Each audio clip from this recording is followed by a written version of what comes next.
مساء الخير حبايبي. اليوم حبايبي راح أعطيكي سر مدهش. هذا السر من أسرار الفازلين، يزيل تجاعيد سنين من الوجه، ويزيل حبايبي الخطوط العنيدة العنكبوتية حول اللي شو نقول بالعين. بنفس الوقت حبايبي حول العين شكو خطوط شكو تجاعيد راح يزيلها. يغير شو نقول هذا المحيط اللي حول العين تقريبا 10 سنوات من العمر البشرة. طريقته كلش سهلة وبسيطة وموجودة إن شاء الله حبايبي وبكل بيت. ما عليكي حبيبتي إلا تستعملين المواد اللي أنا راح أذكرها.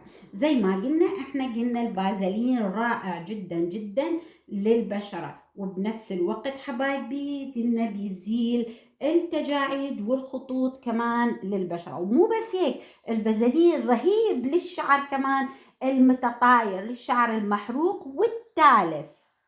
طيب حبايبي شو رح نسوي؟ رح ناخذ حبايبي ملعقة وسط من العسل. العسل ضروري جدا، بس أدير حبايبي ملعقة وسط من العسل.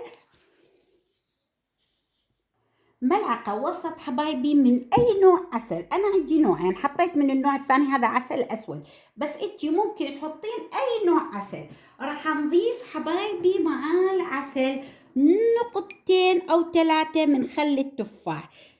1 2 3 من خل التفاح. خل التفاح حبايبي الطبيعي الأصلي 100%. أنا هذا عندي، شوفوا حتى هيك يعني مو صافي يكون زين. الخل الطبيعي أي وحدة إذا عندها خل طبيعي.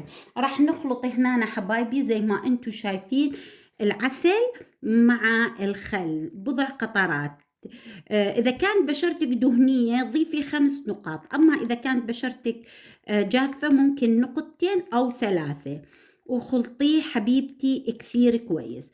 هون شو راح أضيف معاه كمان حبايبي؟ هذا الخل قلنا تحطي لك إذا كانت بشرتك دهنية ضيفي 5 نقاط 6 نقاط ما في مشكلة، وإذا كانت بشرتك جافة 3 نقاط إلى نقطتين.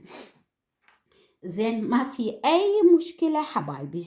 طيب شو راح نضيف؟ راح نضيف معاه ملعقة صغيرة من الفازلين حبايبي، ملعقة صغيرة من الفازلين، ونخلط الفازلين مع العسل كثير كويس بحيث حبايبي نخليه يتجانس أو نحطه بحمام مريم.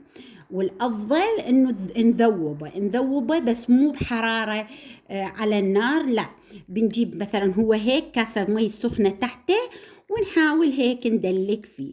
هو شوفوا إذا كان الجو عندك سخن راح بسرعة يصير معاكي زي ما أنت شايفة كيف صار معي. زين، ودلكيه كثير كويس زي ما هاي الطريقة حبايبي تتخلى منطقة العين كمان كثير حلوة.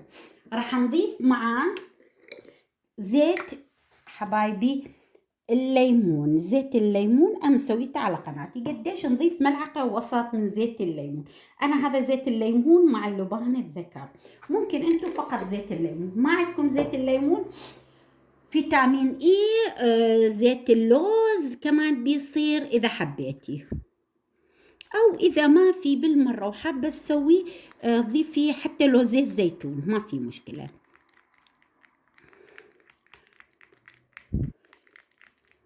ونحاول نحركه كثير كويس بحيث تطلع ويصير قطعة وحدة معانا. شو هسه رح نضيف حبايبي معاه؟ رح نضيف معاه الجل الألوفيرا. جل الألوفيرا قديش؟ ملعقة صغيرة زي ما انتم شايفين.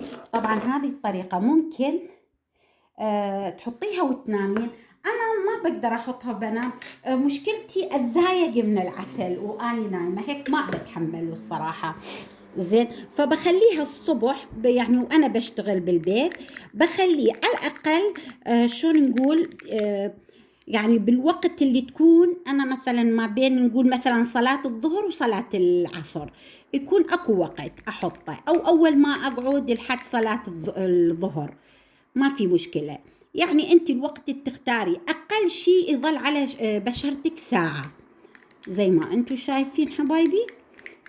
شوفوا أول ما حطيت الجل مع الهاي شوية ذابت معانا. أحاول إحنا التكة عندنا لازم كثير نحاول نخلطه كويس. بعد ما نخلطه 100% منيح نحطه بعلبة، راح نحتفظ فيه بعلبة صغيرة حبايبي، أي علبة عندنا.